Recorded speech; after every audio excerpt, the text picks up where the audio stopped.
இந்திய கிரிக்கெட் அணியின் முன்னாள் கேப்டனும் உலகின் மிகச்சிறந்த விக்கெட் கீப்பர்களில் ஒருவரான மகேந்திர சிங் தோனியின் 44வது பிறந்த நாள் இன்று. அவரது பிறந்த நாளையொட்டி முதலமைச்சர் ஸ்டாலின், அரசியல் பிரமுகர்கள், நண்பர்கள் மற்றும் ரசிகர்கள் என பலரும் வாழ்த்து தெரிவித்து வருகின்றனர்.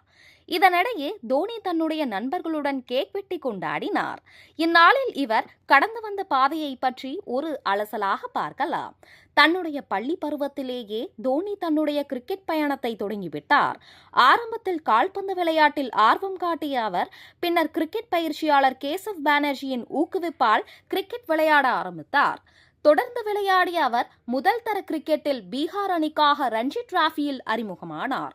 சிறப்பான ஆட்டத்தை வெளிப்படுத்தியதன் மூலம் அவர் இந்திய அணியில் இடம்பெற்றார். முதலாக 2004ஆம் ஆண்டு வங்கதேசத்துக்கு எதிராக டெஸ்ட் கிரிக்கெட்டில் விளையாடினார். அதனைத் தொடர்ந்து 2005ஆம் ஆண்டு இலங்கைக்கு எதிராகவும் 2006ஆம் ஆண்டு T20யில் தென்னாப்பிரிக்காவிற்கு எதிராக விளையாடி பல இன்னல்களை கடந்து இந்திய அணியில் என்ட்ரி கொடுத்தார். அதில் அவரது விளையாட்டை பார்த்த கிரிக்கெட் டீம் தோனியை கேப்டனாக நியமனம் செய்தனர். கேப்டனாக நியமனம் செய்த பின் தோனியின் தலைமையில் 2007ஆம் ஆண்டு இந்தியா முதல் T20 உலகக்கோப்பையையும், 2011ஆம் ஆண்டு தோனி தலைமையிலான இந்திய அணி ஒருநாள் உலகக்கோப்பையையும், ICCயின் 3 முக்கிய கோப்பைகளையும் வென்ற ஒரே கேப்டன் என்ற பெருமையை தோனிக்கு உண்டு. இதனைத் தொடர்ந்து 2009ஆம் ஆண்டு இந்திய டெஸ்ட் அணியை ICC தரவரிசையில் முதல் இடத்திற்கு இவரால் இதனைத் தொடர்ந்து 2009ஆம் ஆண்டு இந்திய டெஸ்ட் அணியை ICC தரவரிசையில் முதலிடத்திற்கு இவரால் சென்றது.